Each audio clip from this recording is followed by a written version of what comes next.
It's time for the NFL playoffs, which is like having a second Christmas, but instead of opening presents, we're opening up new apps. We're opening up new opportunities. We're opening up new fantasy football options here, multiple playoff contests that we enjoy. We're going to talk through it here with you tonight. FFPC, Underdog drafts. You got DFS stuff. I host my own playoff contest. It's going to be one hell of a night. Plenty to get through tonight. Let's get this thing going.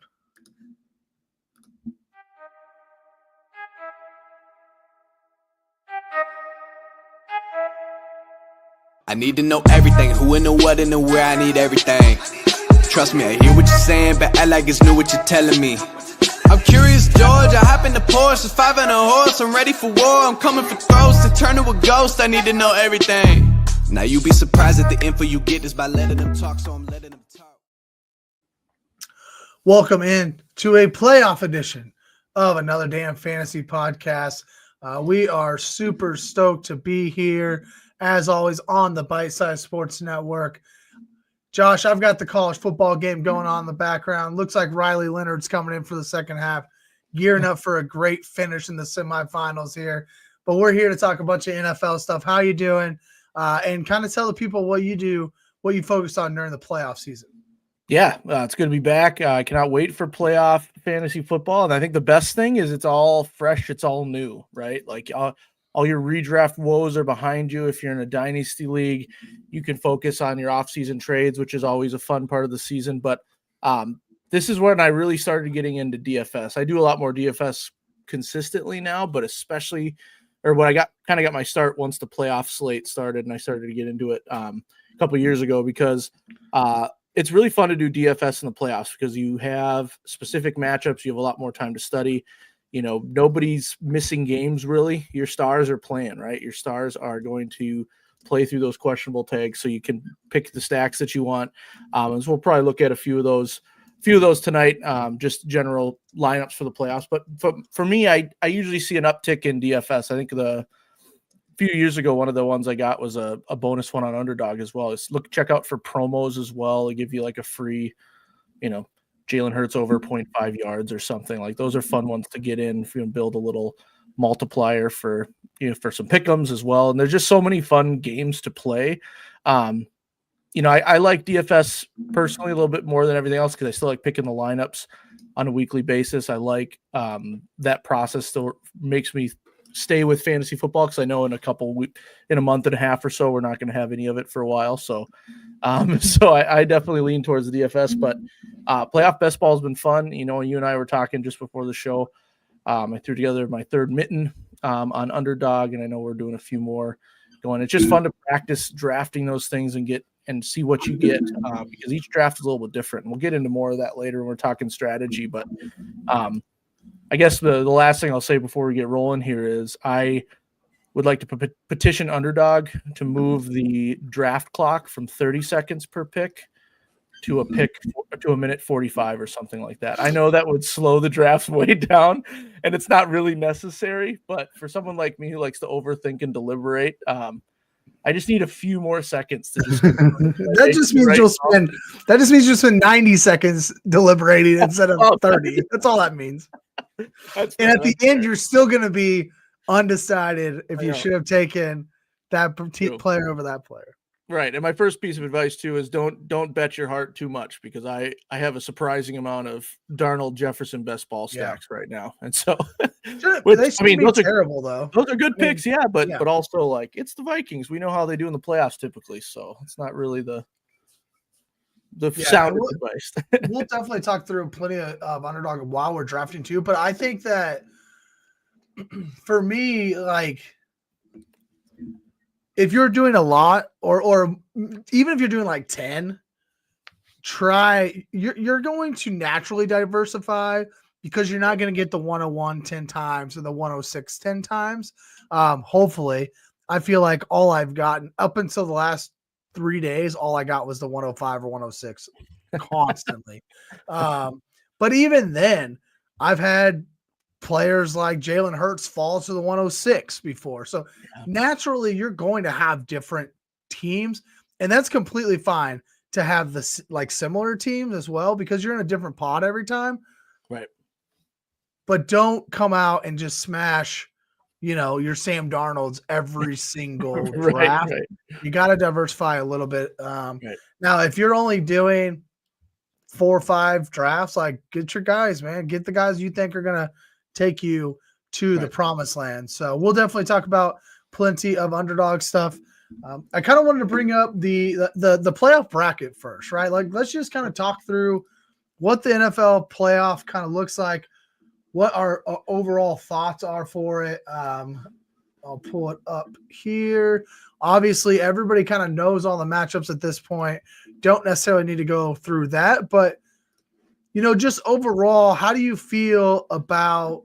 Let's start on the AFC side. Like, are you pretty much staying course with the chalk? I think it kind of feels like most people think it's going to be, Chiefs, Chargers, Ravens, Bills. Yep. And it kind of starts to differentiate right there. But, thinking through the first round, do you kind of feel the same way, or you think there could be some upsets? Yeah, I think my heart of hearts, I'd like to see the Steelers upset the Ravens, especially from a fantasy standpoint, because then the Steelers go to Kansas City. Buffalo gets, again, I'm also thinking the Chargers is really the only first round upset. Obviously if the Steelers do, that would be another one too. But if the Ravens or if the Steelers go to Kansas City and the Bills get the Broncos and then the Chargers or the Texans, I really like that path for fantasy. I like that path for Josh Allen.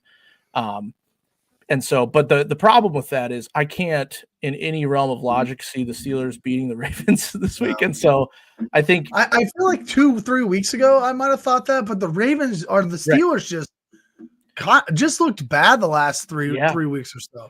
Not even just because they were losing, they just looked bad. Right. Their defense isn't quite the level that we have come to know it as. And, you have Russell Wilson thrown to George Pickens, and every time it's on the wrong side of where he's supposed to go to catch it.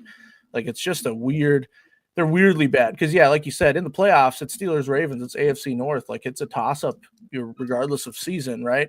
But the way the Steelers have looked, they're not instilling any level of confidence. So I'm about as certain as I've ever been about a playoff matchup, assuming we'll see Ravens-Bills in the divisional round.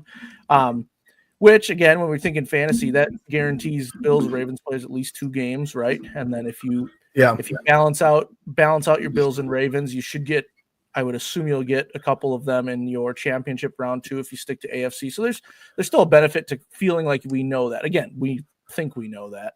Right. Yep. And I think the Chiefs then, I think they have a nice matchup. I don't see the Texans or Chargers upsetting the Chiefs. So I think we'll see the Chiefs in the championship again, as per usual. And then kind of go from there. I think this might be the year they don't make it all the way to the Super Bowl. Sorry, Trev, but also, I mean, it's playoff. It's home. You never know with them. Who's betting against them, right? I mean, I think the biggest thing is like Baltimore always kind of just falls apart in the playoffs. Yep. Right. It feels weird, but it kind of always falls apart. The Bills don't necessarily do that, but Baltimore does. I think Justin Herbert, I mean, they're throwing the ball a lot now with J.K. Dobbins' injury. Even when he came back, they still continue to throw the ball 30-plus times. Right. I don't think they'll have a problem with Houston on Saturday afternoon. And I think they're going to give the Chiefs a run for their money. I wouldn't be surprised if the Chiefs end up winning that game 24-21, something to that matter. Chiefs are getting Jalen Watson back potentially on defense, which would be huge for them. They got Hollywood Brown back. The offense looked completely different the last couple of weeks. And I think that overall for the entire season, the offense didn't look great, right?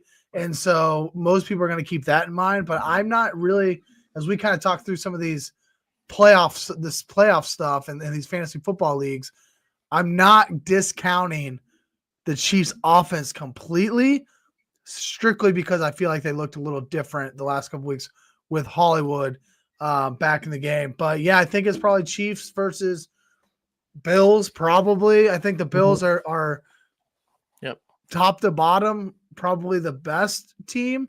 But only one team in the AFC has the best coach, quarterback, tight end, defensive line, defensive coordinator combination. And those 5 guys are hungry for a three-peat. Yep. On the NFC side, I think this thing is wide open. Yeah. Like I think this thing, Vikings Rams Monday Night Football. They are moving it to Arizona. Take away a home field advantage for the Rams. I don't really think the Rams have a huge home field advantage thing, but take any of that home field advantage away. Unfortunately, because of the fires out in California, I hope everybody's staying safe out there. I think that game is wide open. The Bucs Commanders could be the shootout of the weekend. Yep. And then this Packers team, like, I don't want to say they are going to beat Philadelphia. Jalen Hurts came back to practice. That's huge for the Eagles.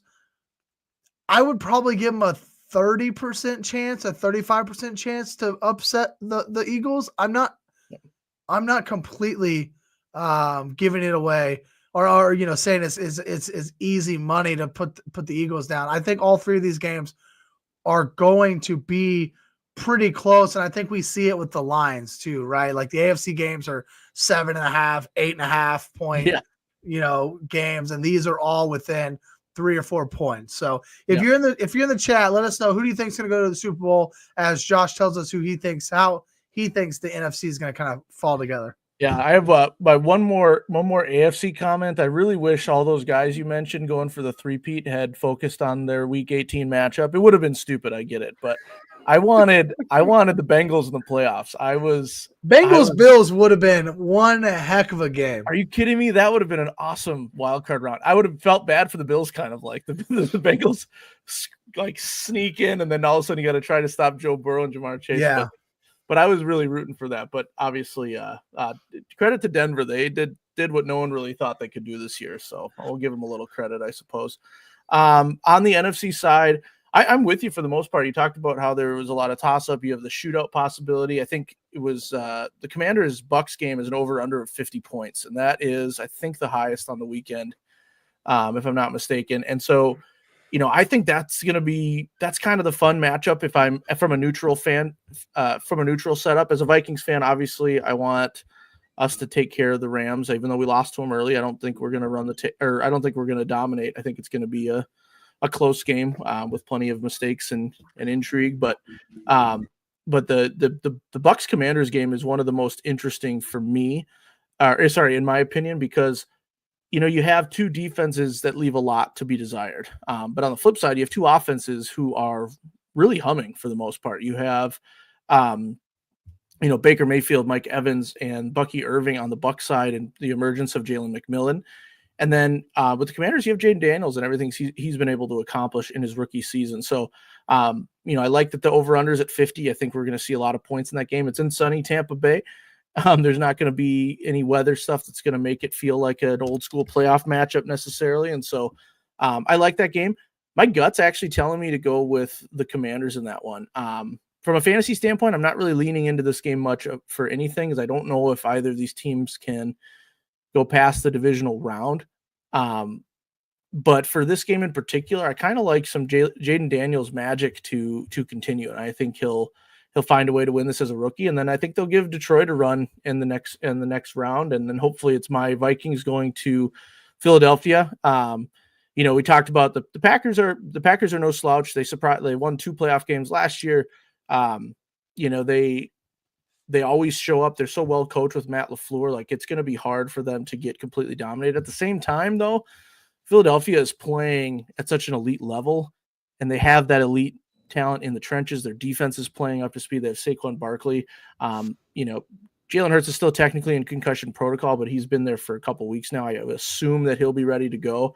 I like the Packers to make it interesting for a while. I like the Packers to kind of put up some points and maybe keep it close for a little bit, but I cannot see them beating the Eagles. So I think we'll see the 1 and 2 seed. Obviously, Detroit's already there, but we'll see the Eagles move on and set up for some interesting division round matchups. So as a Vikings fan, we've lost to Detroit twice this year. We've lost to Philly in the playoffs a handful of times in my lifetime. I don't really get excited about going to either of them. But again, if you want to get to the Super Bowl, you got to beat the best teams anyway. So I don't really care.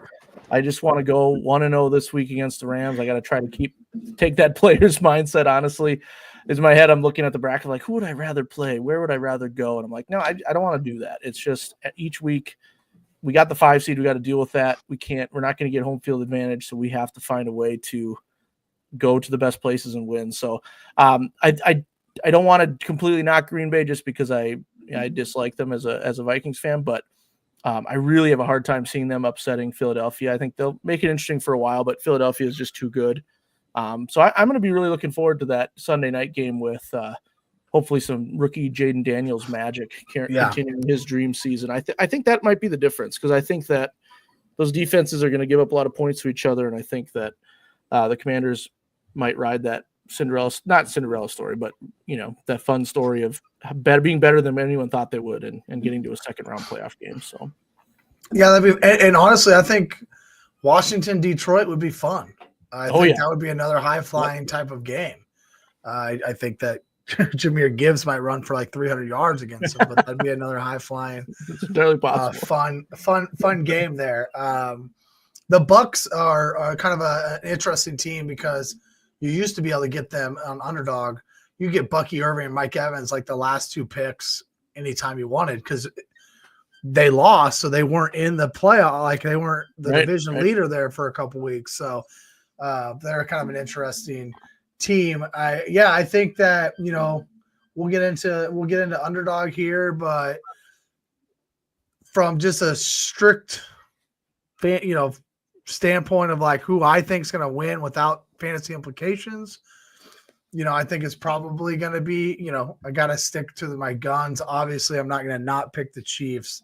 And I think the Eagles are the best team overall that could come out of the NFC. I think if it's, Eagles Vikings or Eagles Bucks, I know the Bucks took them down. I think it was last year, wasn't it? Yep. And so I think the Eagles are in a much better space than they were last year going into the playoffs. So long as Jalen Hurts is healthy. And I think like teams like the Packers look more like the Eagles did last year, where they're headed in the wrong direction going into the playoffs.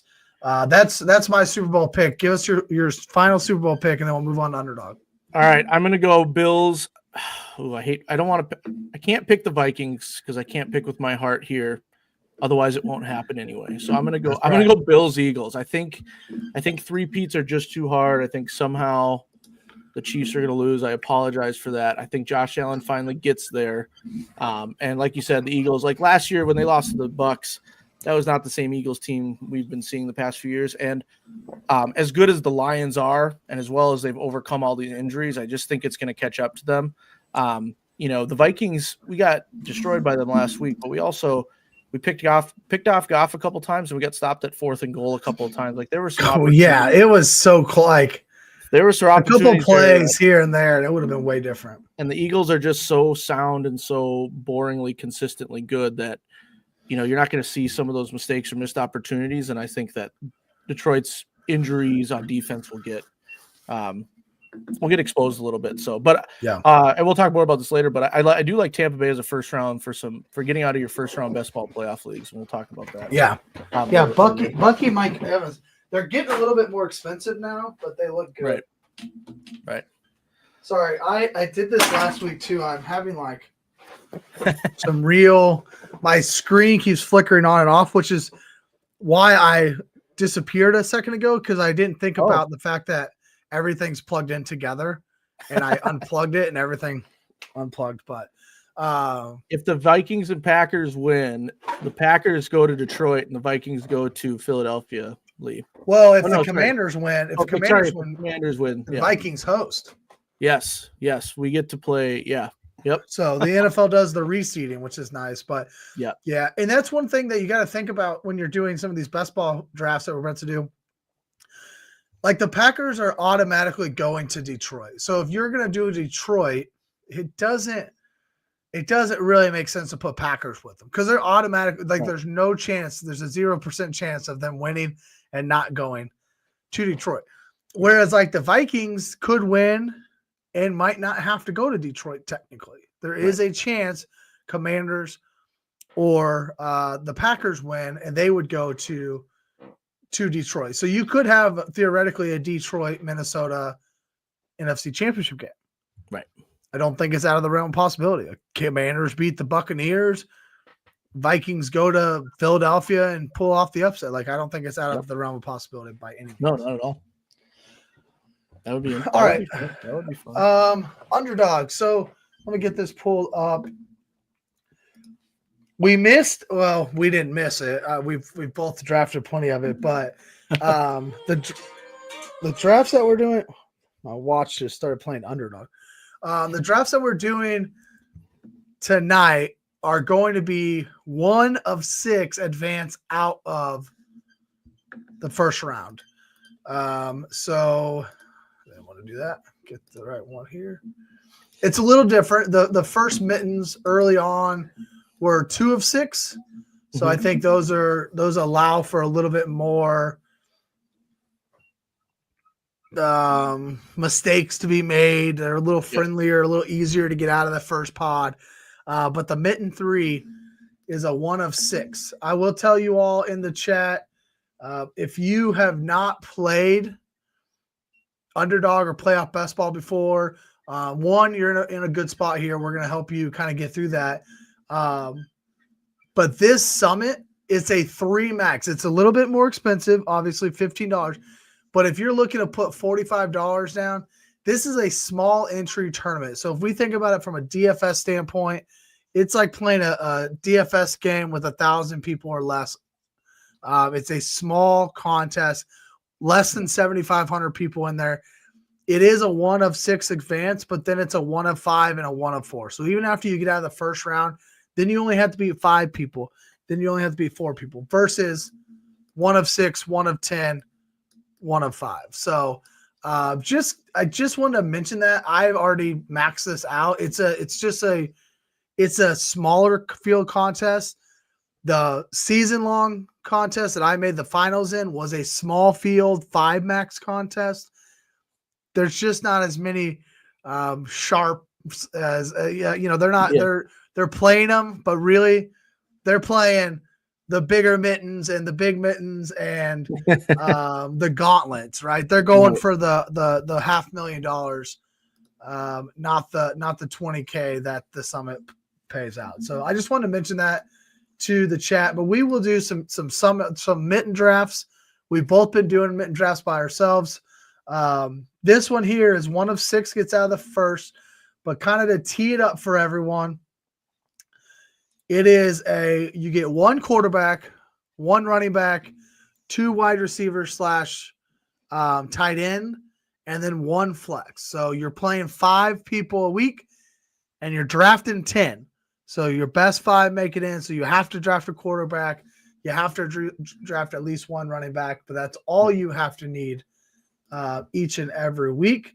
So let's go ahead and jump in here. And Josh, what's kind of your strategy going into these drafts? Yeah, my strategy kind of starts at the quarterback. It kind of depends on what pick I get. Like if I'm in the top, if I get a pick, if I get the 101, 102, or 103, I'm going to go with one of the top quarterbacks. So it's either going to be Hurts, Jackson, or Allen. I think you can pick your favorite there. I think Josh Allen to me is clearly the number 1, but Lamar Jackson and Jalen Hurts are not too shabby either. And so to me, it kind of depends on which quarterback I get. If I do get one of those quarterbacks, then of course I'm looking to stack with the logical, top tier players on their team, assuming that, Josh Allen, Khalil Shakir, and, James Cook are going to be putting up points for me for 3 straight rounds in the playoffs, right? That's kind of the goal. And then you're kind of balancing out with NFC teams you hope might meet them in the Super Bowl. I think a general strategy you want to kind of commit to. I think this team's going to go all the way if I'm able to stack it, right? If I get Lamar Jackson, Josh Allen, or Jalen Hurts, I'm looking to tell myself, okay, they're going to get to the Super Bowl. So in that case, if I think the Bills are going to be there, then I might make sure I have some Lions receivers, some Justin Jefferson a little bit here and there, right? Some Saquon Barkley if possible to balance the AFC, NFC stuff out, to give myself a chance down the road.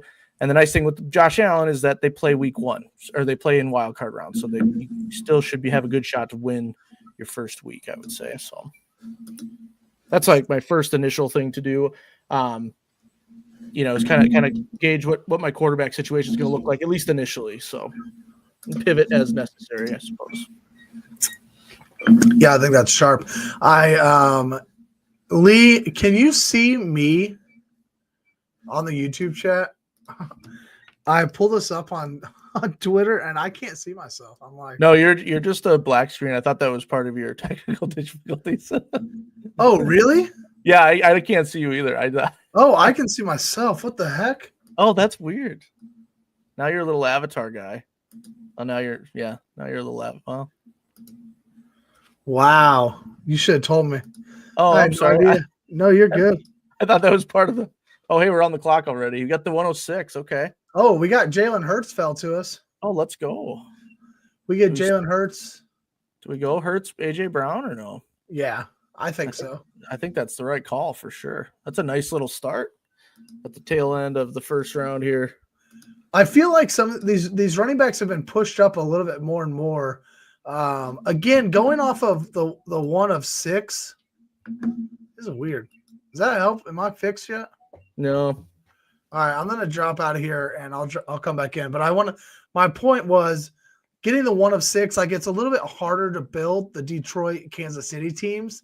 Right now, if you build one and you get through, you're looking really good because it's going to be a lot harder to get those guys through. Right. But why don't you here? You can. I'll line that up and I'll be right back. I'm going to see if I can just restart real fast. Okay, sounds good. All right, so we can see Trevor's mitten going through here. I really like that stack, that Jalen Hurts, AJ Brown stack at the 106. I have not seen Jalen Hurts drop that far in the mitten. I'll just talk a little bit about one of the mittens I did earlier. There you go. I can see you now. Oh, I'm back finally. Nice. Sorry. Nice. I didn't think about it. I was also sharing my screen, so that didn't help. Oh, yeah, that's all right. Nice. There we go. I was gonna bore the people with the mitten I did earlier a little bit. But I also was lauding the Hurts Brown stack. I haven't seen Hurts fall that far. I haven't done as many as you probably, but I haven't seen him get that far. That was kind of exciting actually to get them that late. I've gotten there before. I've gotten Hurts, AJ Brown a few times. Okay. At the very end. Interesting. So out of the 1 hole, you're pretty well. I mean, this is pretty standard. If you get Cook to come back, you're looking for that. That's pretty standard. But that guy's I feel like once you kind of get going, there's pockets of your draft, and it really all about that first round. I had somebody take Jahmyr Gibbs 101 earlier. That allowed me to take Allen 102, and then you're kind of off into your pocket there. So occasionally you get something weird to happen to allow you to differentiate your lineup a little bit. But for the most part, I think once you kind of get into it, people are in their lanes here. So we got a Philly stack going here. I think Dallas Goedert's probably on our mind later on. Yep. The Bucks can play Philly. So let's take we got a Buffalo Shakir here. Yeah. Baltimore. What, Buffalo or Baltimore? I would go Shakir there. Okay. So we can't take Baltimore then because they cannot meet in the championship game together. Oh yeah, gotcha. McConkey's there. Okay. Don't mind that. We could go McConkey. They could play Buffalo in the finals, the championship game. We could also do. I kind of like this. Yeah. Can we? Because let's do it. No, we can't do that. No. Let's go Kyron.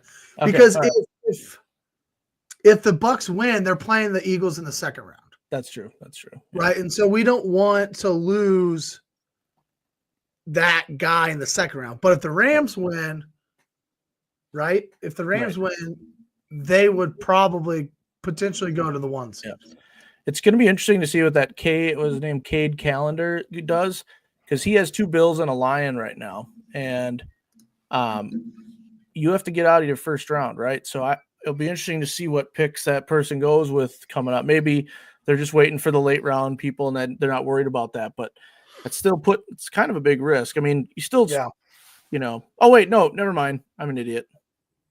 Well, because Buffalo plays the first. Buffalo's playing. For some reason I was picturing them as having a bye. Never mind. But like Patrick out of the 3 spot, right? 4 straight Detroit line, and he has the best Detroit players you can get. That is, if he gets out of the first round, he's gonna have a great second round lineup. Yeah. It's just gonna be very difficult to get those teams out of the first round. And are you willing? Where do you go next from that? I was gonna say for us, if we've got Buffalo, the other team we're gonna either go Chiefs or Chargers. I would say. Yep. We could go Pacheco or Kareem Hunt with Noah Gray or Justin Watson or something to that matter, or we can go J.K. Dobbins, and we can't go Ladd, but we could go like J.K. Dobbins and Quentin Johnston. Right. I like Pacheco if he gets back to us here for our next one. I don't know if he'll make it, but I like that Pacheco pick. I don't mind Dobbins either, for that matter. And for those watching, the reason that we're talking about either the Chargers or the Chiefs is because we already took a bill, and so you want to get your players as far into this as possible. So if we take a bunch of Bills and Ravens, you only get 1 week of them, or 2 weeks technically, but you're not going to get that conference championship game. Ideally, you're trying to build out either I always go 4 to 5 on one side with the quarterback. In this case, it would be the Eagles, and then 2 to 3 AFC teams. Yep. Either 2 teams with 3 guys or 3 teams with 2 guys. That's usually my pretty standard build. Are you doing something similar, or do you kind of try to just mix it up, maybe look about advancement a little bit more? Yeah, I tried. I do try to do that, roughly the same thing. Sometimes I get too enticed by, value, but that kind of was another point I was going to bring up tonight is that don't worry too much about ADP when you're building these lineups, right? Like you want to worry about it from the sense of you want to make sure you get. Whoa. Well, are we going Ladd, J.K. Dobbins? I think we must be now because they took Dallas Goedert from us. They took Goddard from us anyways. Yeah. Let's go. I like that. I like that. Sorry. No, I was just saying that, I sometimes get too hung up on the ADP of players and it looks like there's a value guide there, but you kind of have to disregard that and ignore that to an extent because you're building it a certain way. Yeah. And so I'm with you. I try to lean that way as well. Sometimes I get enticed by a player I feel is pretty good and I feel like I'm getting him at a good spot. And if it fits one of like what we're talking about, if it's out, if it counteracts your stack in the other conference, like it's still not a bad pick, but yeah, I would say in general, I'm kind of in the same boat there. Who did that Patrick guy take? He took for me, the ADP stuff, like I've seen Aaron Jones fall a long ways down into like the 6 and 7. Sometimes I'll be like, look, this guy, he's falling way too far. He could be an advanced rate guy. I'll just snag him because of it just doesn't make sense. Yeah. Otherwise, like I don't really care that much about the ADPs. I'll take Dalton Kincaid over Khalil Shakir right now. If I'm going like Buffalo guys, and Shakir's like way up there because most of the Allen teams are going to take Shakir at like the 4 or 5 turn. Yep. This guy doesn't, which I don't blame him, but I think that I guess Shakir went at 18. That's why I didn't. So, yeah. All right. Patrick goes Josh Jacobs. That's who I meant that falls. Josh Jacobs, not Aaron Jones. Josh Jacobs falls a lot. Oh, yeah. He goes Josh Jacobs, Nico Collins, Jane Daniels. So now he's trying to get his advanced rate guys here. I don't mind that for a first round quarterback. Jane Daniels, first round quarterback. That's pretty great matchup. Gives him a shot to get out of that first round for sure. All right, so we are going to need to add in some Philly guys. I think Kenneth Gainwell would be a big time get, and then I would say we should at least have 4 Philly. We could end with a Philly guy. Who do we have? Buffalo. Let's see if there's any. Oh, Keon Coleman's sitting here, actually. Oh, there we go. Yeah, I like we could take Keon Coleman Yep. And Kenneth Gainwell. Yep. And then we'll have we could take like a Calcaterra, Jahan Dotson, Right. So somebody like that here. Can we look at when did Devonta Smith go? Just out of curiosity to see what the reach would have had to have been. So Smith's going over here on the 2-3 turn most often. Yeah. Okay. Yeah. So there have been there's there are definitely, maybe not in the mitten 3, but if you're in the gauntlet, or if you did some of the earlier mittens, there's definitely some Hurts, Brown, Smith teams. Okay. Just because you could get Hurts at 3, AJ Brown was falling a little bit, and then Smith would come around on the turn. Sure. So there's definitely those teams out there, but it's not necessarily a. You can't really bank on that as a plan, right. Really. Yeah, exactly. I actually like at the 5-6. I mean, we got hurt, so you can't really pass up on that. No, I've enjoyed taking like Saquon and St. Brown and building out like a Baltimore Detroit game. I like Saquon and Patrick Mahomes building out like an Eagles Chiefs stuff. So there's again, Hurts doesn't fall to the 3 often, or doesn't fall to the 6 often. So every single draft you're going to naturally have different pockets you're going to be drafted out of. Lee's in the chat. Vikings and Packers could play for the NFC with Vikings making the Super Bowl. They technically could, yes, because the Packers have to go to Detroit. Yep.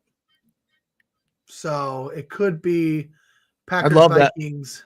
That would be fun. I am a believer Jordan Love, but I think that he's actually injured. Like, I wouldn't be surprised if they lost to Philly and then middle of next week it comes out like he's having surgery on his arm. Right.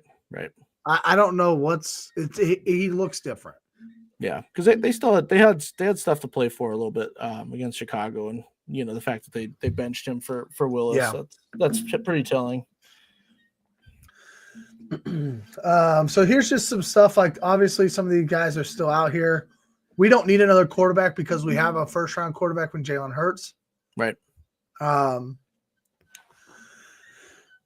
So we need one Eagle, and then I think we can kind of pick your poison. Yeah, we could take Ty Johnson and just have another running back option. Yeah. Let's get an Eagle in here for real fast. I do like having another AFC running option, but we do need our Eagle pass catcher. So yeah, we'll do Dotson first. Okay. And then what do you want? So we could go Johnston and just build out 3 Chargers. We could go Ty Johnson and have a second. So essentially that would give us 2 running backs in both scenarios of the Super Bowl that we're building out. I do like Ty Johnson as like a home run hit, like 2 carries, 70 yards, and a touchdown in a game. Like I don't know. I don't mind that at all. Johnson, I don't trust as much unless we want to stick with the Chargers side of things. But yeah, I'm good with that. Ty Johnson. So we are finished with our draft. We started with Jalen Hurts, AJ Brown, get Khalil Shakir to fall to us. I like how I mentioned how the 101 didn't take Shakir earlier at the 4-5 turn because this guy took it and that was us. I didn't even think about it. It's stupid. We get Kyron here as like a little bit of a NFC championship type game potentially to have some advancement there. Ladd, J.K. Dobbins, Keon Coleman, Kenneth Gainwell, Jahan Dotson, and Ty Johnson. You want to do another one? Yeah, let's do it. If you're in the chat and you want to draft with us, come on. We're going to Big Mitten. Nope. Geez. We're going the Mitten 3, the Big Mitten, $100 to enter. It's only a 5 max, $500, and you can max out the Big Mitten too.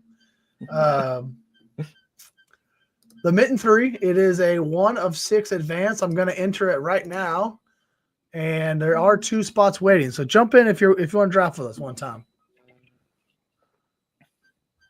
Do you have a favorite build, Trev? If you go Mahomes or Goff, who's your favorite quarterback to pair with, or does it depend on the draft? Maybe who's available. Yeah, I like Mike Evans and Baker.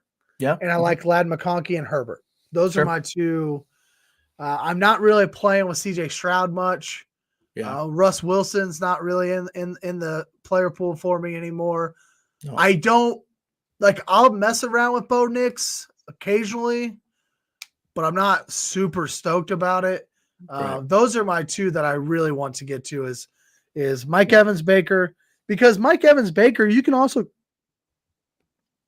get Jalen McMillan as well. Yeah. So you could almost build out like a Chiefs Bucks Super Bowl. Yeah. And so I don't mind going Baker and then the Herbert. Like this last draft, we could have taken Herbert. Like we had Dobbins, McConkey, and we could have taken Herbert. So you can really easily stack the Chargers still. Yeah. Although that's probably the farthest I've seen Herbert or McConkey fall. Yeah. Yeah. We were pretty excited to see him there, weren't we? Yeah. All right. Allen goes 1 as expected. We just built a Jalen Hurts team, so we could just build a Lamar team. I like that. I like doing a different build for sure. Let's do that. Sweet. Have you had any like fun drafts or anything crazy happen in any of your drafts yet? No, the one I did earlier, it was the first time that I missed out on some of the top quarterbacks. So I actually built some Chiefs, and you mentioned Jalen McMillan. He was one of the guys I got on the backside of that. So I have a Mahomes, Kelsey, DeAndre Hopkins. And of course, it's with Darnold as my second quarterback. So with the Darnold, Jefferson, I think I took Aaron Jones. I think he fell, like you said, he fell. He's also quote unquote questionable right now. He's battling something, so that might be why he's lingering a little bit longer, which is kind of nice because I think they're just making sure he's good to go. But I like Darnold as well. I also don't mind. Darnold's like my go-to if I miss here at the top. So usually through the first 2 rounds, you're going to see 5 quarterbacks go off the board. And if I'm the one guy without the quarterback, say I took Derrick Henry, and so I'm not going to get Patrick Mahomes nor Jared Goff, right? Then my next guy is most often going to Darnold. Yeah, and I would say also, like you're asking, like I would be really all about Puka and some of the Puka, maybe even Kupp, but Puka and Stafford would be a fun little stack to try if they weren't going up against my Vikings. You want to go Jefferson here? Oh yeah, never say no to that. Yeah. I assume the guy on the end is going to take James Cook with Josh Allen. Yep. And then he'll probably take Devonta or Puka, leaving us Mark Andrews. Oh, he took Mike Evans. Wow. Do we want to build out like an Eagles with the Vikings and we could just take some of the other Baltimore guys later? Or do we want to take Mark Andrews and just have a stack? Oh, I don't know. What's your gut tell you? It's hard to pass up the Andrews Lamar Jackson stack. Yeah. And honestly, the other thing that I try to think about a lot when I'm doing these drafts, this is a timed draft in a sense of the Mitten 3 came out after all the playoffs were set. Right. The gauntlet started a month and a half ago. So a month and a half ago, people were drafting way differently than they're drafting now, right? Yeah. Yep. And so if I think about just the Mitten 3, there's you don't necessarily have to try to mix and match as much to be, get the quote unquote like best lineup ever, right, because everybody's drafting at the exact same time in the Mitten 3. Mm-hmm. So in that case, like, I think you're right. Just go Lamar, Andrews. If we would have taken Devonta Smith, we still have plenty of options later with Bateman and Isaiah Likely and, Justice Hill, Keaton Mitchell. So there are definitely Ravens later.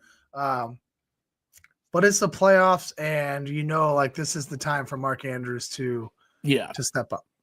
Now let me float an idea to you that I've heard over the last couple of days, and I've actually I think it's pretty sharp, but I haven't tried it a lot, and that is adding two players from a second AFC team, similar to what we kind of did with Kyron in the last one. Okay, but essentially just putting two Chiefs on a Baltimore build state, like saying they're going to make the AFC Championship game.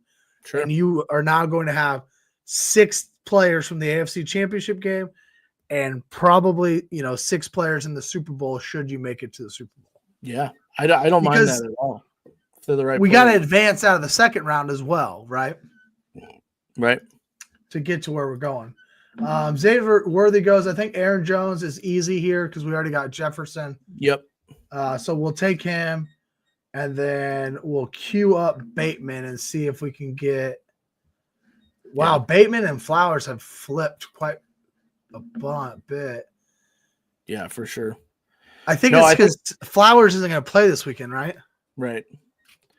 I think the strategy you mentioned, I think if we start like this with Lamar, and if we're able to get Lamar, Bateman, and Andrews, that's a pretty top level stack, which means we can get a really late Raven, which means I think we could take a couple Chiefs in between there, and still have what we need. So I was going to float the idea of David Montgomery there, but the turn snapped it off.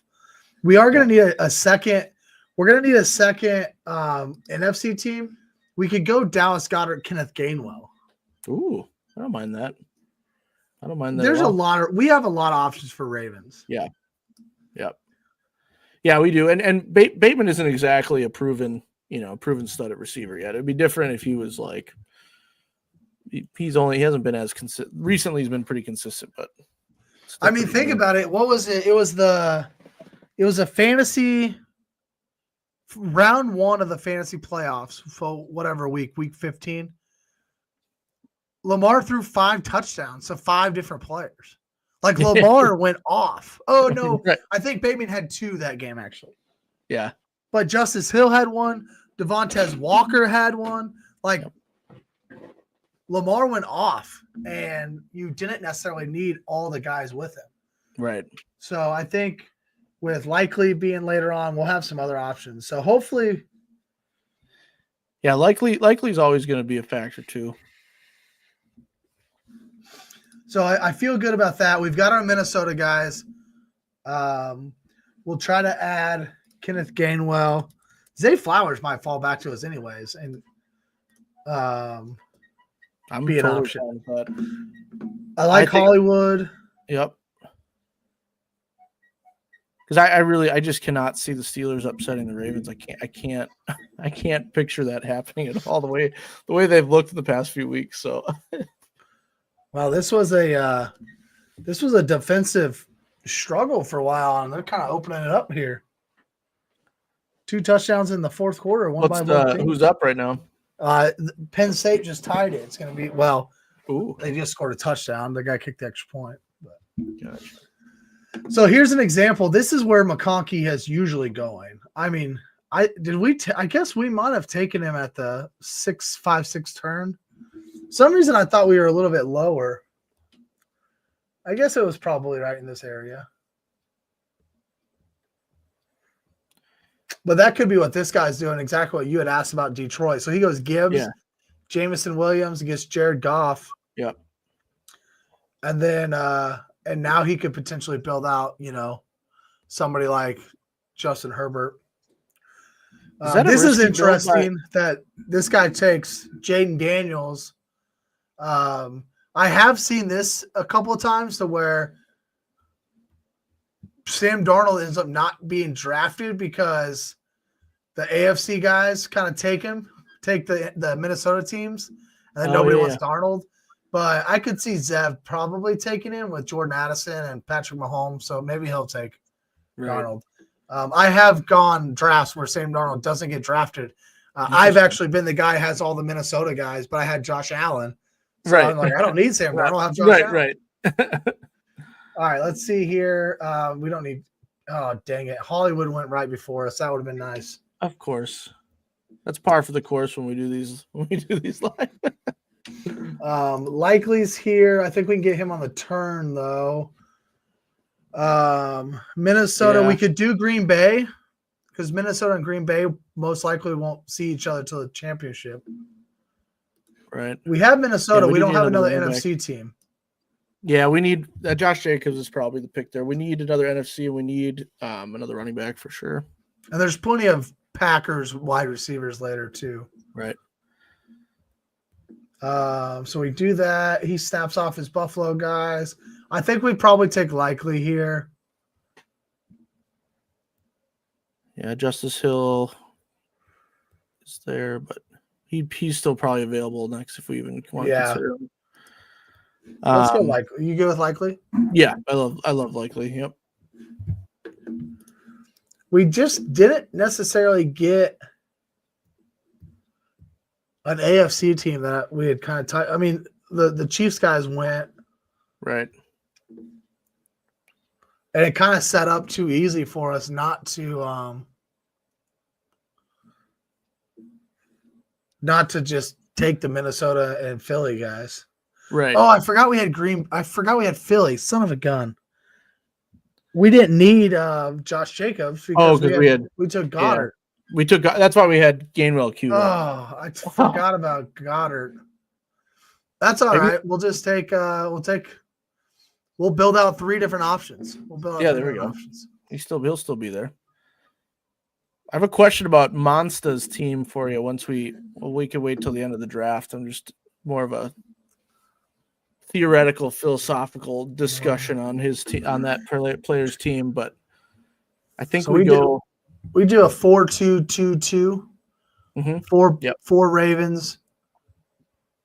Yep. 2 Vikings, 2 Packers, 2 Eagles. Yep. So we take Hill next. Do we think? I think we take Hill for the Super Bowl, but are we worried that he might snap off Gainwell to have another NFC guy? Oh, you mean Tito Ballin? Yeah.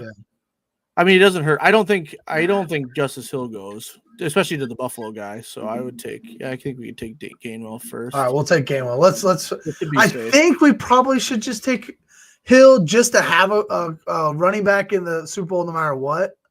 But he took Mixon and Otten. Yeah, we're okay. Perfect. Interesting. Okay. And Notre Dame just threw interception. Uh-oh. Big Ten's looked good in bowl season. 10 minutes, 15 seconds left here. All right, we have one pick left. 1, 2, 3, 4. We got our 4 Baltimore guys, so it's just going to be a Packers wide receiver. Yep. We got Jefferson, Jones, Jacobs, and I don't know who's there. Jaden Reed. Has any Packers receiver gone yet? Has Dobbs gone? Or? No, none of them have gone. None of them go. Honestly, yeah. It's kind of it sucks because we have Packers Philly in the first round, so we know we're not going to advance. We're only going to have 8 guys live going into round 2. Right. But it also guarantees that we're going to have 8 guys. Obviously, as long as Minnesota and Baltimore win. It does guarantee we'll have 8 guys live, so I don't mind that. Who do you want, Dobbs or Wicks? Ooh, Dobbs or Wicks? I think Dobbs has got the higher floor. I don't know. Yeah, but I'm good with that. Okay. I'm good with that. Nice. We'll go Dobbs. All right, you said you had a question about Monsta's team. Monsta's team. Okay, what's the so question? Maybe you've done more to know that, like, so that player does that start, Jahmyr Gibbs, Jamison Williams, but Goff is easily the 5th quarterback off the board. Is that a risky build / what do you pivot out of that to? You know what I mean? Like, what if Goff doesn't make it back to Monsta at the 17th pick there? I think you're okay. You just go to an AFC team. So Okay. if you think about it, if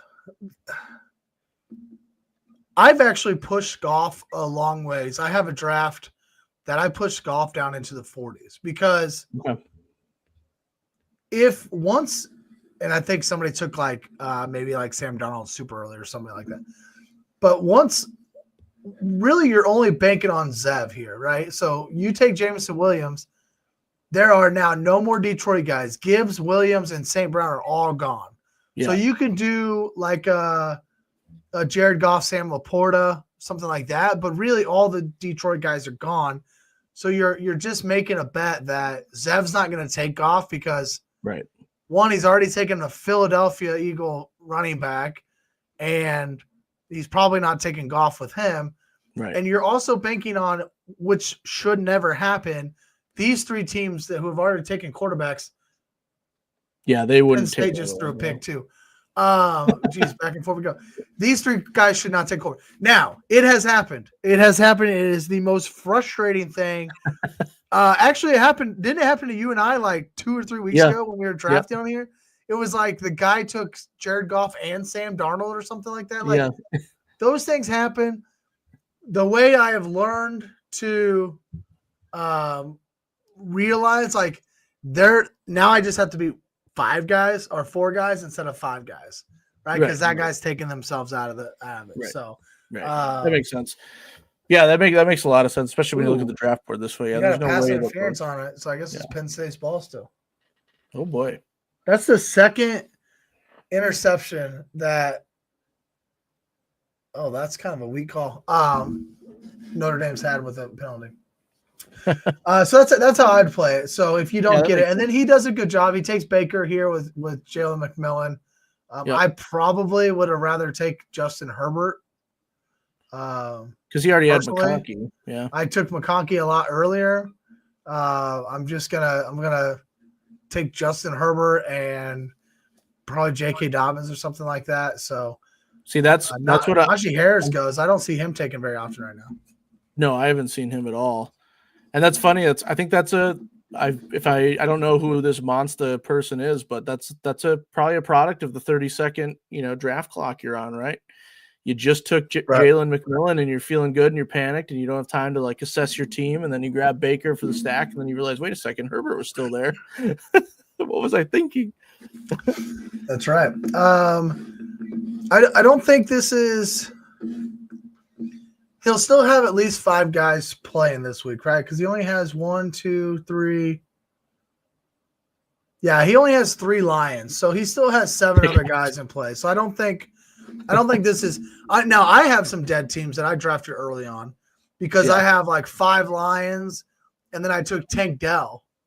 Well, obviously he's injured, so now I don't have 5 players who are going to be live in round 1. It just happens that way. Right. And so, but he will still have 5 players, so he's still live technically for the first round. Right. Okay. Anything else on Underdog? You want to pivot to some FFPC stuff? Yeah, let's talk about that. I'm curious. So we're gonna move to FFPC. This thing is it's a different format to play fantasy football throughout the playoffs. It's not. It is. There are 14 teams in the playoffs, and you take 12 players, 1 from each team, and then you essentially completely fade 2 teams. So back in the day, when there was only 12 teams, it was you took 1 player from every single team, and that was it, right? Like that's what you did. Well, now since they added 13 and 14 teams. Now you get 1 player from each team, and then you have 2 teams that you completely fade. I was going to see if I can figure out a way to pull up some of the rules. FFPC, go ahead. Oh, I was going to say this might be a question for a little bit later, but if we're fading 2 teams completely, is there a world in which you don't fade like the Steelers? I feel like they're going to get faded real hard. Like I don't feel like anyone. You are correct. Oh, okay. Yeah. Like so they will get faded real hard. Yes. Yeah. Yeah.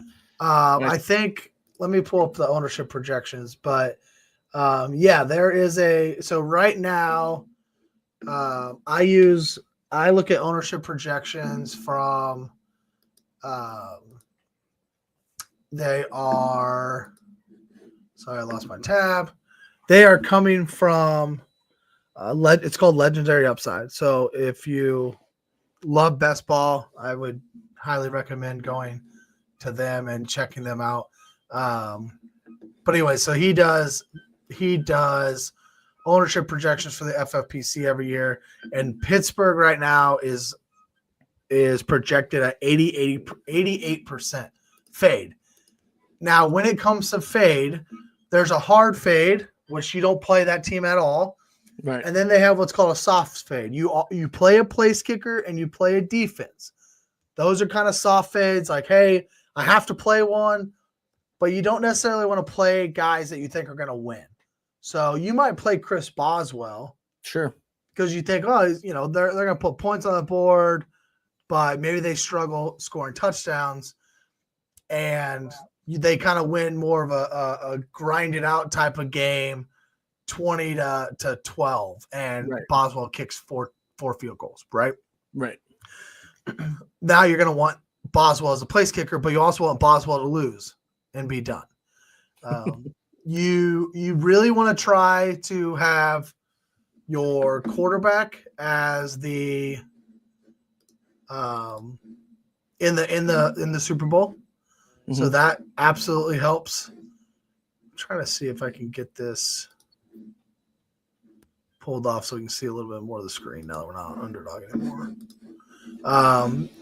You want to have that because you're going to get more points, obviously, from a quarterback most often than anybody else.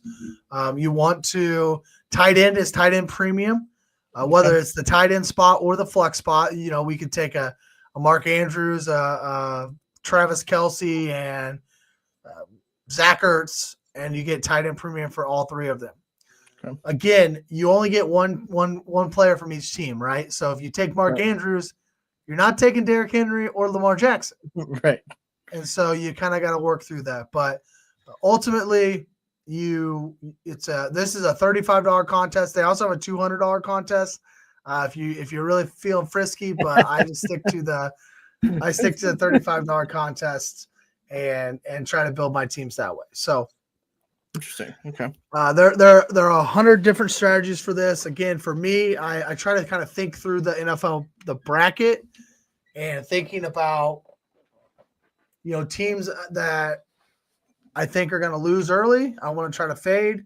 And, if I think it's going to be the Bills to make the Super Bowl or the Eagles or the Ravens, I'm probably taking one of those rushing quarterbacks who are just putting up gaudy numbers week in and week out running the football. So, in the chat, if you're with us, let us know if you ever played FFPC. It is it's a lot of fun. Is this scored the same as what, Lee? It's just fantasy football, right? So it is scored normal. I can actually pull up the scoring, I think. That's not what I want. Maybe I can't.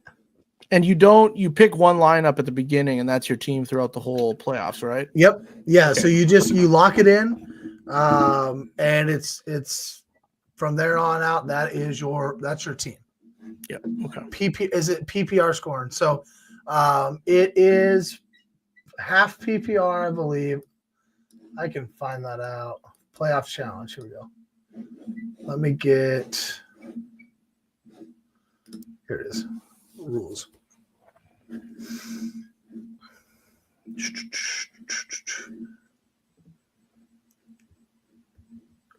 Yeah, it is 1 point per reception. So, but not for quarterbacks. So when Josh Allen throws it and catches it for a touchdown like he did at 1 point this year, he would not get a point for the catch. The rest of the stuff's pretty standard, though. Yeah. Pretty standard scoring, except for the 1.5 points for tight ends 1 point for everybody else. Yep. So let's build a team. Let's do it.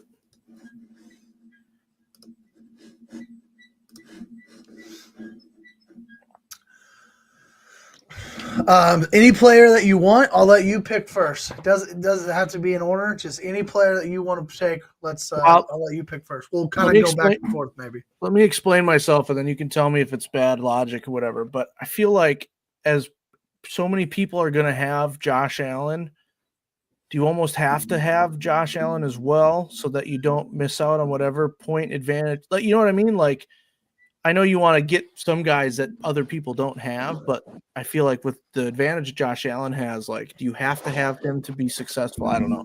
My gut tells me Josh Allen would be my first pick, but I don't know if that's sound logic at all. Now, I don't know. What do you think? Right now, Josh Allen is projected around 50%.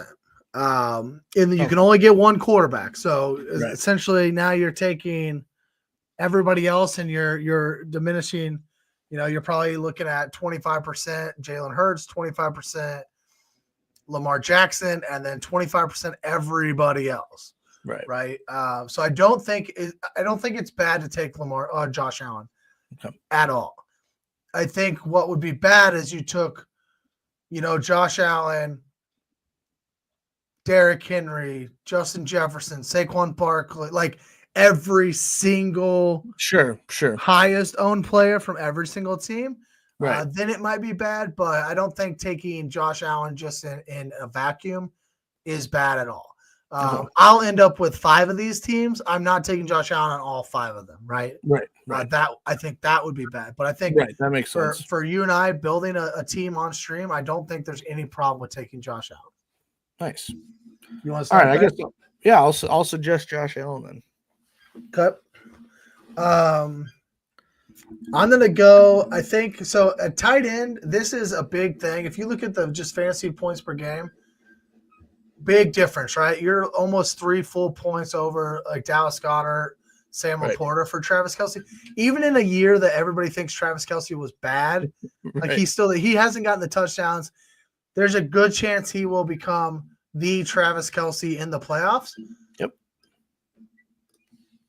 But I think Xavier Worthy is the best Chiefs pick that you can take. I think that he is just opening up, with Hollywood back there now. I think things are really opening up for him. And I think he's the guy that you're going to want from Kansas City, expecting Kansas City to at least win round 2 and make the AFC Championship game against Josh Allen. Right.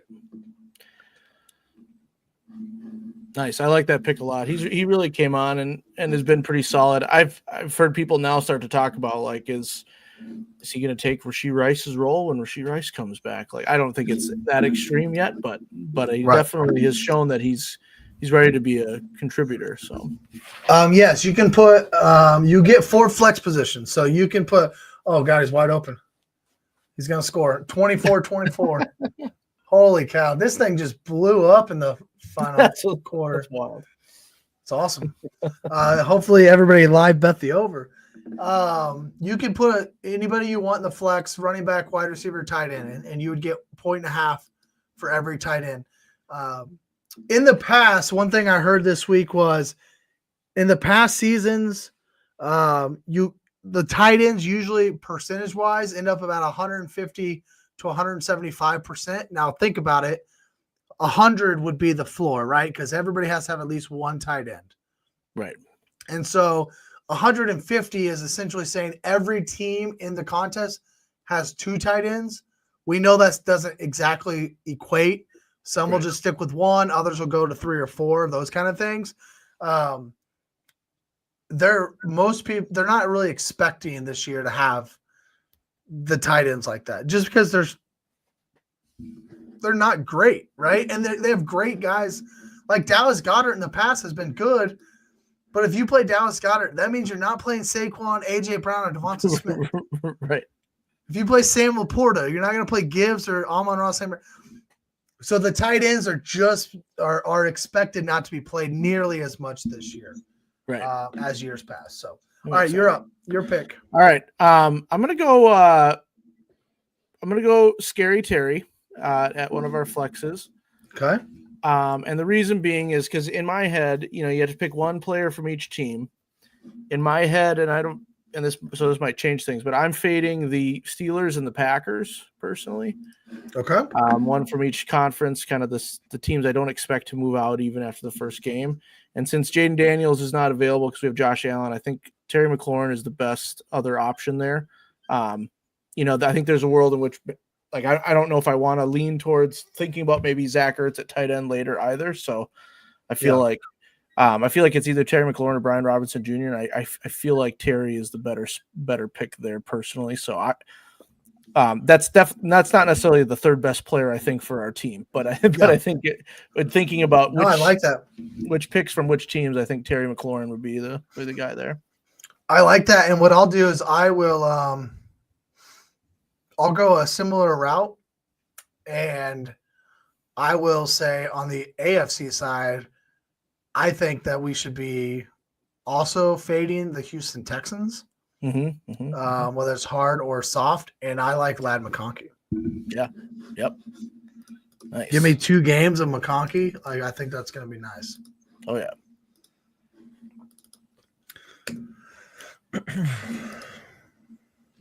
Ladd McConkey. Nice. All right. I feel like it's hard to avoid Jahmyr Gibbs for too long as well. Yep. Given what he did, given what he's done the last few weeks, I know Montgomery's potentially coming back, but Gibbs is going to get his, and I think the floor is about 20 fantasy points. So I think you feel really good. Yeah, I mean, if you think about it, we're expecting Detroit to play 2 games minimum. Right. Whatever. That's the expectation. I assume the betting expectation would be like 2.3 games or something. They give them a chance to get that third game. Yeah. I think I'm going to stick the same way and just – you said you wanted to fade Green Bay. Actually, I might let you make the choice between Saquon and A.J. Brown. Maybe I'll just go Derrick Henry. I'll just take Derrick Henry. Okay, that's fair. There's really the only other option on Baltimore is Mark Andrews because it is tight end premium. Yeah. And we are pretty chalky here. Right. Xavier Worthy over Kelsey is a slight change. But even the fades that we've already talked about, they're the most chalky fades. So it's not like it's wrong. It's just it might be hard to win it all because we're chalky, but it doesn't mean we won't win some of it. Right. All right, if you're going to make me choose, I'll make my decision now. I'm going to go Saquon. I think it's the year of the running back, and we still have plenty of premier wide receiver ones out there for our flexes if we want. That we do.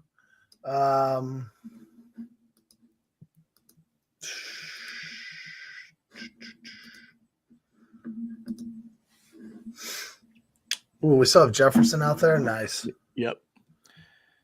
Yeah, Jefferson. I was even considering maybe Nakua, but that might be a team to soft fade to the Rams. So I'm not saying we should definitely go Puka, but Jefferson, Puka would be good options. So another thing is like 6 teams are going to lose in round 1, right? And so, like if we went back to last year, we could probably like just go back and look like, oh, this guy went off, but the team lost. Right. So Puka and Jefferson, they could go back and forth all game long. One of those two are going to lose that game. Right.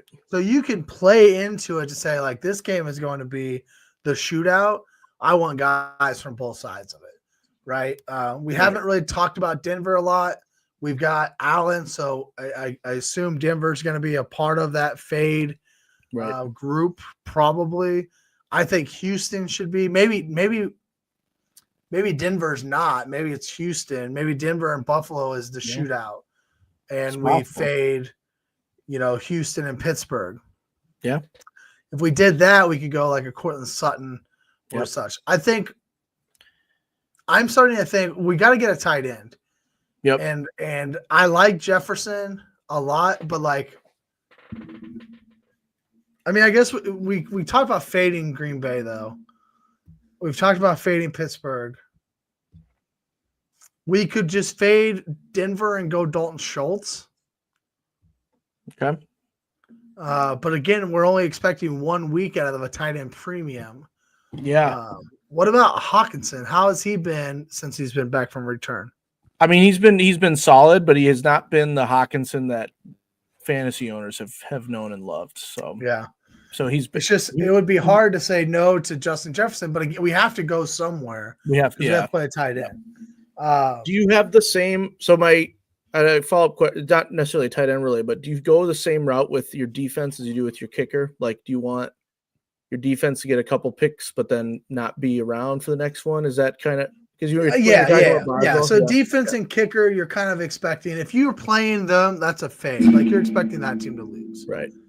Because there's an argument in that world then for like Houston, for example, whose defense is really good. They could maybe keep it close, maybe get some turnovers against the Chargers, and then we don't have to worry about them anymore. I almost said that for Denver, but it's just you're not slowing down. You're not slowing down Josh Allen and the Bills really. What was the other NFC team that we wanted to fade? So we talked about Green Bay. I think there's a world in which you fade the Rams a little bit. You know, we haven't talked about the Bucks, and we have Bucky Irving out there. We have Mike Evans out there. And we could fade 3 AFC teams, right? Like, if we just think, because we talked about at the top of the show, we think the NFC is wide open. Right. All those spreads are 2 to 4 points. Right. And then we got the AFC where I think Chargers destroy Houston. Like, I think they beat Houston easily. But then the other 2 games are huge spreads. So we just fade all 3 of them and say, hey, Washington, Tampa Bay go back and forth. Minnesota, LA, it's back and forth. Yeah. These are 50-point totals.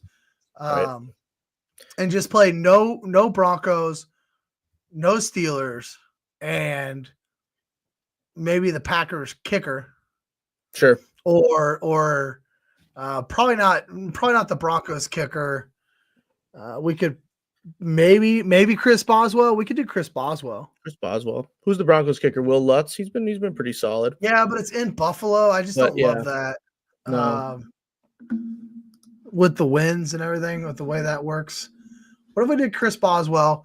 We won't play a Bronco. We won't play a Packer. Okay. So that leaves us with the Bucks, the Vikings, and the Rams. Yep. And we have to play a tight end. That kind of still pushes me to go Hawkinson. Hawkinson, yeah.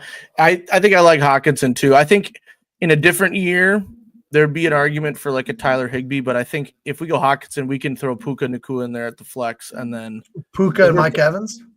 Yeah, I think for sure. I think I'm like the biggest Bucky Irving guy on the planet, but because we could do Irving. Yeah, it depends on how many running backs, right? Because I don't think that it is PPR, but think about it in if Tampa Bay beats Washington, they're playing 2 games. Who do you want over 2 games, Mike Evans or Bucky Irving? Right. I think Bucky has a really good. I have a good argument for Bucky because he's gonna get the touches. Right. I really like Bucky Irving. Let's go Bucky then. I like that a lot, yeah. All right, so our first team we built here, Josh Allen at quarterback. We got running backs Jahmyr Gibbs, Derrick Henry, Saquon Barkley, Bucky Irving. We got wide receivers and Terry McLaurin. I think that could be a little bit I think Terry's probably going to be the best Washington, like the most owned Washington player. Right. But I think Washington will be faded a little bit. So that could kind of make us a little different. We got Terry McLaurin. Xavier Worthy will definitely not be the most owned. Travis Kelce by landslide. He'll probably be 70% owned because of the tight end premium stuff. So we got a little different here. Puka Nacua, Ladd McConkey, tight end TJ Hawkinson, kicker Chris Boswell, Houston defense, full fade Denver Broncos and Green Bay Packers. Nice. I like this one Yeah, it looks good. quite a bit. And does it save it? Yeah. Okay. It doesn't have like a save button, so I was like, does it save it at all? It does. It does. All right, let's talk about one more thing. We don't want to be here all night long, so let's talk about let's do the fantasy contest that I have. We won't get into DFS stuff this week. Next week maybe we'll hit some more DFS stuff. There'll be a 4-game slate next week. Is it 4 games next week? So we'll talk DFS stuff next week. But this week, I just want to shout out my own fantasy football league that I run. It is I think it's a fun contest. Josh, you played it last year. Yep. I can't take full credit for it. I was invited to a contest like this back in I think 2020 or 2021. I ended up winning it, I think, the second year, and I have ran it myself ever since. And now there's a couple of us that have the same exact contest. We do a little bit different with scoring and whatnot, but this is last year's scoreboard. So essentially, it's all the same type of fantasy football scoring, PPR, those kind of things. 6 points for a passing touchdown instead of 4. I do change that a little bit. And then 6 points for a receiving touchdown. You end up playing a quarterback, a running back, a wide receiver, tight end, kicker, defense. There's no flex. There's no salary cap. There's no, max per team, any of that. It is straight up. You pick the best plays that you think are out there. Yep. It's a fun contest. It goes all the way through. If you carry over guys, you get the multiplier. So if I zoom in here a little bit more, you'll see. So like last year, I had Josh Allen in the first round, and then I got Josh Allen times 2 in the second round because he carried over, right? So I want to start with you, Josh. Yep. Last year was your first year playing in this. Mm-hmm. How did you approach it, and are you changing your approach this year? So, I don't know if I'm changing my approach. I will say though, when you first listen to the rules, if you haven't done this league before, you're thinking, "Oh, sweet, there's no limit, like 1 player per team." But it's honestly almost harder because now you really want to lean into the teams that you think are going to do really well, right? And so, and obviously getting the multipliers are huge. And so I think that it presents its own challenges. I'm kind of in the same, my strategy is quite simple. Again, like when we were talking about for best ball and things like that, you want to play the bracket how you think it's going to lay out. Like my tentative team for this year, it includes Josh Allen, includes like Tyler Bass at kicker, right? I think the Bills are going to be in good shape, but I also think the Eagles are going to win and the Vikings are going to win. And I want a piece of the Ravens offense. I've talked about how I can't see the Steelers upsetting them. So I don't think the strategy changes too much in that regard, but there is an element of like, you really got to, it's almost harder when you have all of it at your disposal, right? Because you don't just doing that last league for FFPC, like it's kind of nice when you pick a guy from a team and now you can, now I don't have to think about the other team because there's so many tempting players now but you also don't want to be you want to pick enough players to get that multiplier for the next round, right? So you can't, it's a tough way to it's a tough strategy to try to tough to find the right strategy is what I'm trying to say. So Lee says play all the Eagles. I think the hardest thing from what I've seen in this and playing it for many years, I think what people find the hardest is getting to those bye week teams in the second round. Because even looking at, if you look at my team here, if I move off of Allen and to Mahomes, I'm not going to get the 64 points in the second round from Mahomes. like I got from Josh Allen. But if I move off of him and I go Mahomes, Kelsey, Chiefs defense per se, right, and then I'm already got CMC, Ayuk, and Moody. If I get all the way to the Super Bowl, I've got the Super Bowl now, right?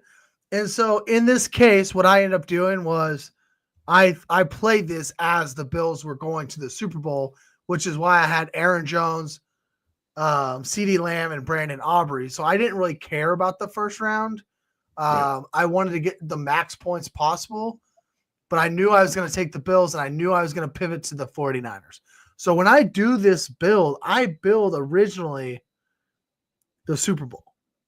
Who's going to be the Super Bowl? And this one, I said it was, I built it like it was going to be the Bills 49ers. The Bills with the 2 seed. Chiefs were going to have to go to Buffalo. Who knows what was going to happen, right? So I was going to build it Bills 49ers from the get-go. And then I pivot to Kansas City 49ers. But what people don't do is like where Aaron Jones in the first round, they're like, oh, I could get double Aaron Jones in the second round. So then they just take him. Right. And they don't like think about the highest scores are going to be in the Super Bowl. Right. Right. If we just simply look at the leaderboard, I can sort by round. First round, 128 was the highest score. In the Super Bowl, the highest score is 374. So those multipliers are so important. And I think people just struggle getting to the Super Bowl first. And that's how I always build this. I get to the Super Bowl first. When I won this a couple years ago, it was actually 2020. It was the first year of the Chiefs 49ers. I had Damian Williams in my lineup, and he obviously goes off. I have all the multipliers I can get in the Super Bowl, and I end up plus Damian Williams with that touchdown. He goes whatever. So I get all of that, and so I win the contest because I had those multipliers from the very beginning. So I think that's one thing that people just struggle with. They end up just kind of throwing a lot together. So I'll give you an example here, right? This guy, he's got all these guys who lose. So in round 2, he goes Lamar, CMC, St. Brown, Kelsey, Tucker, 49ers. All great fantasy assets, but they all can't make the Super Bowl together. Right. And that's what people are struggling with across the board, which I'm okay with because that gives me more positive EV, right? But if you're playing in a contest like this, I would recommend start at the Super Bowl and then go back. Anything else with strategy here? I want to show last year's winner and kind of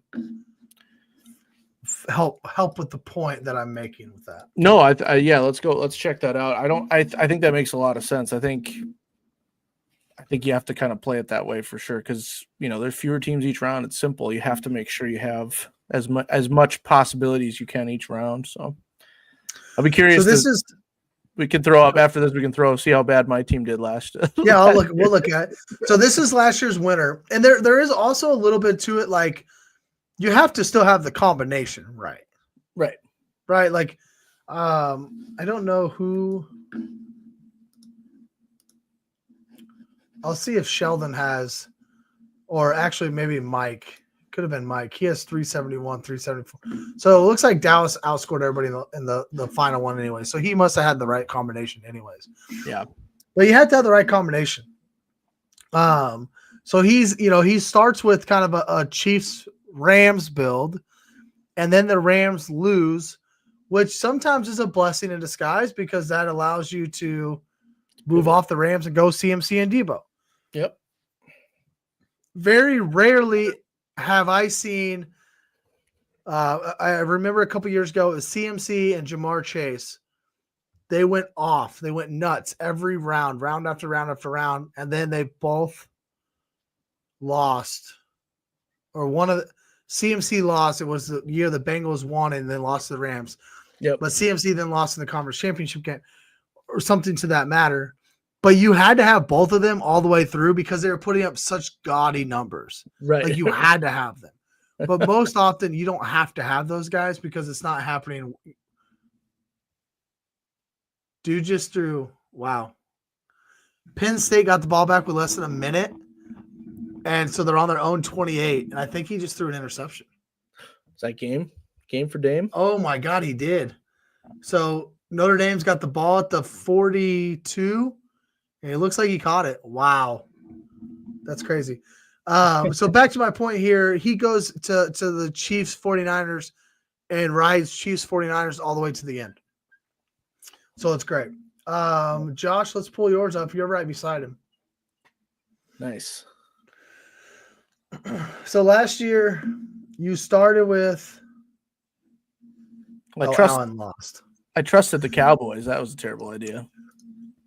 But that's okay early, right? It's the first round if they lose. Yeah. But I think here is where when you take Josh Allen, you just do James Cook or Dalton Kincaid or whatever, stick with the same team. And maybe you're saying, hey, Bills, Cowboys are going to take it to the championship. Yeah. Great. If that's the case, you got it from the very, very beginning. Right. That's what I've seen win over and over and over again. But like this, Allen, Diggs, Kelsey, Bass, it's going to be great if the Bills and Chiefs, but the Bills and Chiefs can't go met in round 2, not in the championship game. And they can never meet in the Super Bowl. So that would be my recommendation. Lee says just play all Eagles. That's also definitely an option. Like, if you think that, he caught it. If you think that the Eagles are going to go to the Super Bowl, go ahead and do it. The reason I don't do that is because I think you're compacting your ceiling a little bit. Right? If I have Jalen Hurts, AJ Brown, Dallas Goedert, and Saquon Barkley, there are going to be games. Like, think about it over a 3-game pace. Yeah. But they don't. There could be games where Hurts gets all the touchdowns and Barkley's just not that good. Right. There's also games that Barkley's going to get all the touchdowns and Hurts is just not that good. Right. So when you play all Eagles, it kind of limits that. I usually like to play a quarterback, wide receiver, and then a running back from the other conference. That's just my own personal preference. I think that's preferences, though. Yeah, that makes sense. It's a strategy to play all 5. Again, Lee, the whole point is to get the multipliers. Lee, I have 2 Eagles right now, and then I have 2 Eagles and 2 Bills that I'm pretty locked in on for my lineup. I'm not gonna put my lineup out here right now, but I think if I'm thinking through options for round, just from the beginning, I think going Jalen Hurts, AJ Brown, Dallas Goedert with Derrick Henry, Ravens defense, and Justin Tucker. Yeah. Right. And I'm saying Ravens Eagles in the Super Bowl. Let's go. I got all the multipliers or whatever. Yep. If you want to play with us, DM me at Trevor S _ geez, what is it? At Trevor S _ FF on Twitter. You can play. Anybody can get in this game. You DM me on Twitter. My DMs are open. I will help you get involved. There is no app for this. We do it all via email. I send out this spreadsheet to everybody every single week. My lineups are always preloaded, so everybody knows what I'm doing. Usually by Tuesday or Wednesday, I have my lineups in there, and it is what it is. People know what it is. I've got a nice leaderboard that everyone can see as we go. And as you can see, here last year we had 43 people in the contest. I'm hoping for over 50 this year. Seriously, it is a lot of fun. And it's just a different type of contest. It's a lot smaller than these others. You're not going to win 10K, but it's a fun time and plenty of opportunity to get involved here. Well, and it's fun for fantasy leagues in the playoffs. It's fun that if you pick a guy and their team loses, that doesn't mean you're out necessarily, right? It's not like if you pick that Super Bowl matchup, like you mentioned, like the Ravens D, Justin Tucker, Derrick Henry, plus the Eagles guys. If the Ravens get upset by the Steelers, it's not like you're completely out of it. You just pivot to another team and you still have plenty of a chance. Because especially if it's the Ravens, a lot of people are going to be having to pivot at that point. So, yep, 100%. All right. Anything else before we get out of here? No, that was fun. I'm really full on into playoff best ball right now. I think we could have had a show every night this week, and we could have talked about different contests. Truly, we could have talked about different contests. So, plenty out there to play. We hope you get involved. We are so excited that you're still here with us. We will be back next week, probably on Thursday night. We'll talk a lot of DFS. We'll recap some of the stuff. I do think they will have some resurgent type best ball first round or after the first round best ball. So maybe we'll rip some drafts and have some fun again next week. Josh, anything, anywhere you're doing anything, writing or any podcasts? No, just ADP for now, plus my monthly appearance on the Simon and Friends podcast as well. You guys gonna do like a draft order thing or anything like that? Yep. So we're done with our regular season power rankings. That was a couple weeks ago. Our next one is we're doing a follow up on power ranking quarterback situations in the NFL. Oh, so nice. From like a well, I can tell you who the best quarterback situation is. Yeah, there's one that's usually pretty close to the top. 20-year contract, right? And then we'll do a lot of stuff leading up to the draft as well. So I've started looking into my prospects and getting some draft prep in, and gonna see who's gonna come light the league on fire next year. So I struggle so much with getting into the rookies already and starting all that. A lot of people do it. I just struggle getting into it this early. Mm-hmm. And I think it's just because I'm putting so much energy and effort into like all my playoff stuff and everything. But once we get like a couple weeks into the playoffs, I'll try to start looking into some rookie stuff and maybe on down after, closer to the Super Bowl or after the Super Bowl, we'll try to have some rookie stuff come out from ADP as well. It should be a good time. But yeah, check out Simon and Friends and them talk about the Chiefs having the best quarterback situation in the league. I'm actually very interested in that conversation because I want to hear from both of you because Simon's a Pittsburgh fan, if I remember right. So I would love to know where Pittsburgh falls on that. I'd also love to know where Minnesota is going to fall on that. Present day, right? Like there's a lot can happen this offseason. Right. But whatever day that is that you guys, so I'm just interested to kind of see where both of your actual favorite teams fall on that list. So make sure you let us know. I'll put it in the description. I can put a link in the description next time we have a show. It's a couple weeks out, I think, that show. So maybe end of January. But keep us informed there.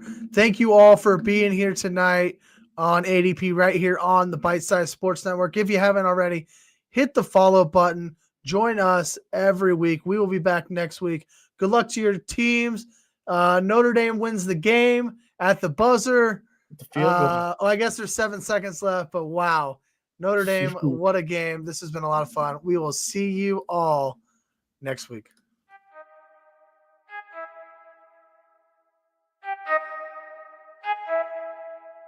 I need to know everything, who and the what and the where, I need everything. Trust me, I hear what you're saying, but act like it's new what you're telling me. I'm curious, George, I hop in the Porsche, it's 5 and a horse.